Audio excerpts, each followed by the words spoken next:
Salam lestari, semangat pagi.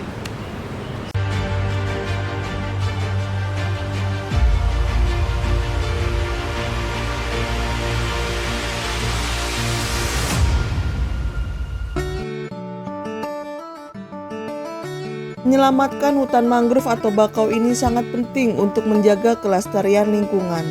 Indonesia sendiri mempunyai ekosistem mangrove terbesar di dunia setelah Kanada.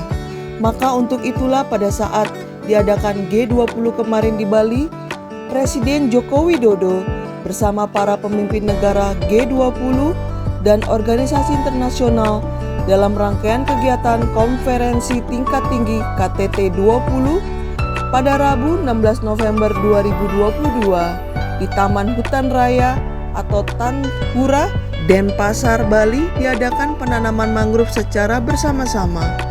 Untuk lebih lanjut tentang pembahasan terkait adanya kebijakan pengolahan ekosistem mangrove kali ini, Informasi TV menghadirkan seorang purna tugas Kementerian LHK sebagai ahli perancangan peraturan perundang-undangan utama oleh Dr.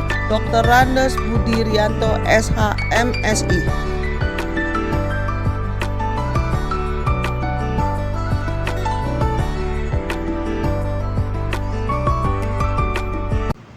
Semangat pagi, salam lestari, sahabat lestari. Ketemu kembali lagi dengan saya. Kali ini kita perlu sedikit bahas masalah kebijakan terkait pengelolaan ekosistem mangrove yang beberapa waktu yang lalu terjadi perhelatan besar di Bali, di mana pimpinan 20 negara besar dengan antusiasnya menanam mangrove di Bali. Ini membuka mata dunia bahwa pentingnya ekosistem mangrove bagi kelestarian sumber daya alam. Indonesia dikaruniai oleh Tuhan ekosistem mangrove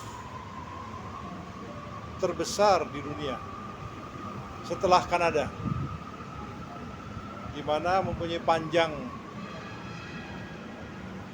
dari Aceh sampai dengan Papua sepanjang kurang lebih 9.000 km memanjang. Namun demikian, kondisi ekosistem mangrove ini mengalami degradasi dan deforestasi sejak tahun 1980 sampai 2005, kurang lebih hampir 20% dari total kawasan ekosistem mangrove 3,4 juta hektar di Indonesia ini. Untuk itu maka perlu sikap dari pemerintah untuk bagaimana membuat regulasi yang sifatnya komprehensif sehingga bisa mengembalikan kembali potensi ekosistem mangrove di mana mempunyai fungsi ekologi, fungsi sosial, dan fungsi lingkungan. Mengapa perlu hanya itu?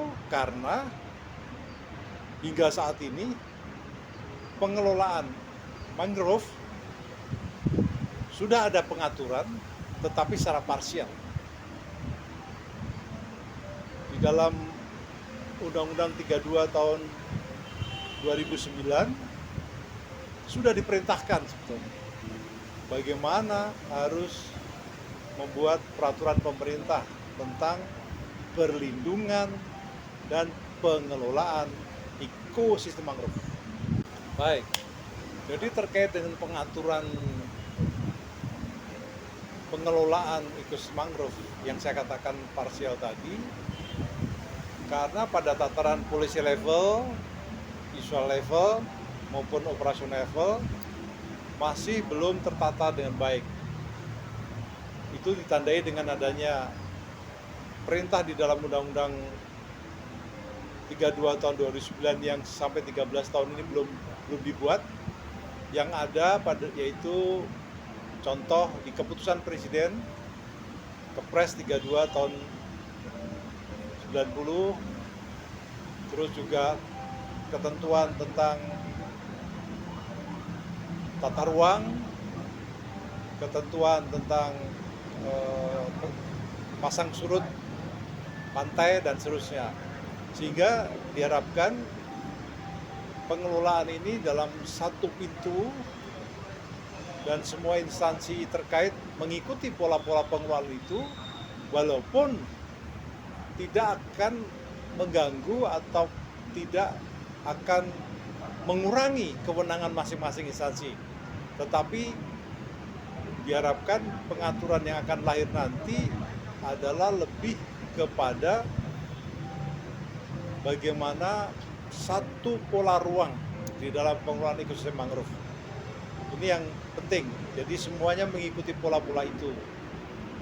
Yang dimulai dari perencanaan, pemanfaatan, terus perlindungan, ya, diikuti juga dengan pengawasan, bagaimana pengawasannya, dan juga bagaimana peran masyarakat, baik mengikuti kondisi-kondisi yang ada di masyarakat, mengedepankan juga kearifan lokal, dan juga empowerment, pemberdayaan masyarakat. Mengingat apa? Mengingat ekosistem mangrove, secara ekosistem dia mempunyai peran penting di dalam keanekaragaman organisme, baik itu sektor perikanannya maupun mamalia dan juga aves, burung. Selain itu, bahwa kehadiran daripada ekosistem mangrove ini juga sebagai alat pertahanan negara, di mana mangrove juga akan melindungi pulau-pulau kecil, ya, di perbatasan-perbatasan negara, dan sekaligus juga sebagai bagian dari konservasi dunia. Karena apa? Karena ekosistem mangrove ini juga bisa menampung atau sebagai tempat singgah satwa-satwa migran antar benua. Oleh karena itu, betapa pentingnya kita untuk bagaimana melestarikan ekosistem mangrove ini dan menghindari adanya perusakan, eksploitasi yang tidak bertanggung jawab.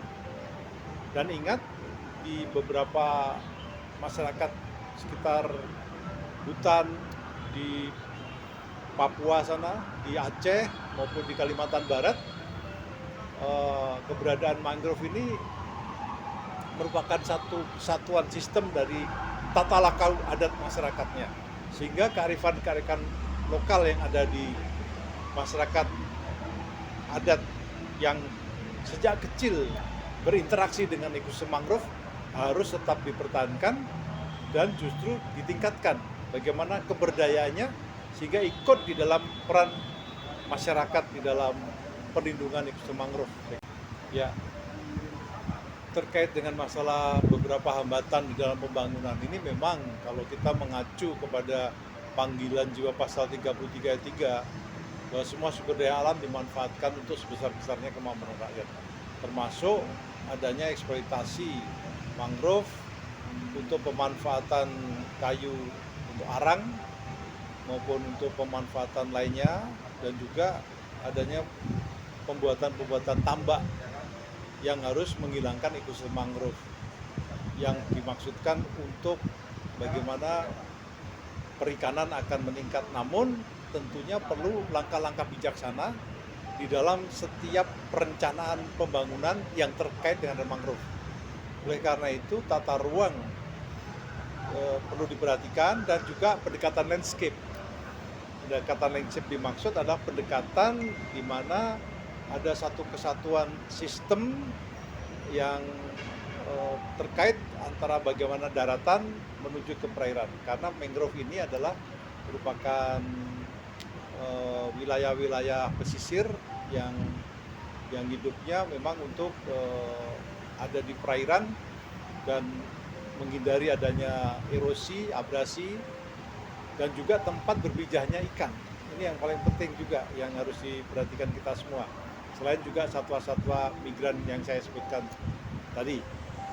Ya, hal yang lain yang perlu kita perhatikan juga sekarang ini ada hasil penelitian menunjukkan bahwa sistem perakaran mangrove itu mempunyai nilai karbon yang luar biasa.